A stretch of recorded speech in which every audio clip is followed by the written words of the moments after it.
दिनै बाक्सानि 25 नं बागानपारा बियाबाव मुलाम्फा मोनगिरिफोरजों सावरायनाय हाबाफारि लायो।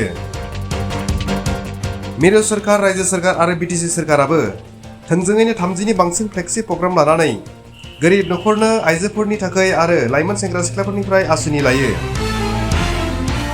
नाथाय बिटिसि खुंथाय एबा आसाम सरकारा जायखौ आसा खालामदोंमोन बैफोर खामानिया 100% जायाब्ला फैमाल जागोन होननानै बिटिसिनि गाहाय खुंगिरि प्रमद बर' बिथाङा बुङो। लोगोसे गाहाय खुंगिरि प्रमद बर' बिथाङा बुंबावोदि बैफोर आसुनिया 100% जायोब्ला भारतनि गाहाय मन्त्रि नरेन्द्र मोदी बिथाङा बुंनाय बायदि 100% बिटिसिआवबो जौगानाय लाबोगोन होननानै बिथाङा बुङो।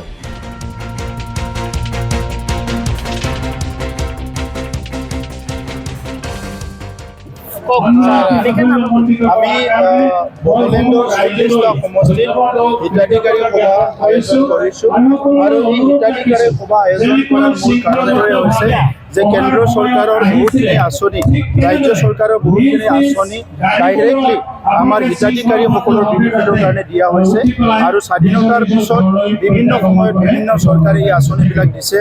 আমাৰ সময়ত এতিয়া কাউন্সিলতো প্ৰায় 30টা আমি ফ্লেগশ্বিপ প্ৰগ্ৰাম আমি গাঁও অঞ্চলৰ উন্নয়নৰ কাৰণে, দুখীয়া মানুহৰ উন্নয়নৰ কাৰণে, মহিলাসকলৰ উন্নয়নৰ কাৰণে, খেতিয়কৰ উন্নয়নৰ কাৰণে এই আঁচনিবিলাক যুৱ যুৱতীসকলৰ উন্নয়নৰ কাৰণে অনা হৈছে। কিন্তু সেই আঁচনিবিলাক যদি 100% ৰূপায়ণ নহয় তো আজি কেন্দ্ৰ চৰকাৰৰ যিটো আশা বা চিন্তা, অসম চৰকাৰৰ আশা বা চিন্তা বা কাউন্সিল চৰকাৰৰ আশা বা চিন্তাবিলাক ৰূপায়ণ নহ'ব।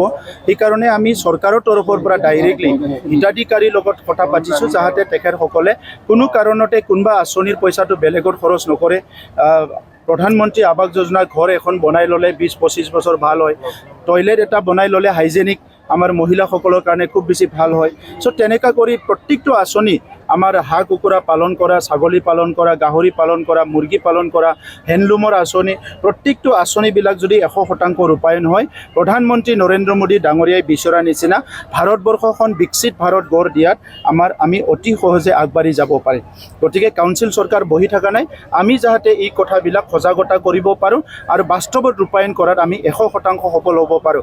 ইয়াৰ কাৰণে আজি হিতাধিকাৰী সভাটো লোৱা হৈছে।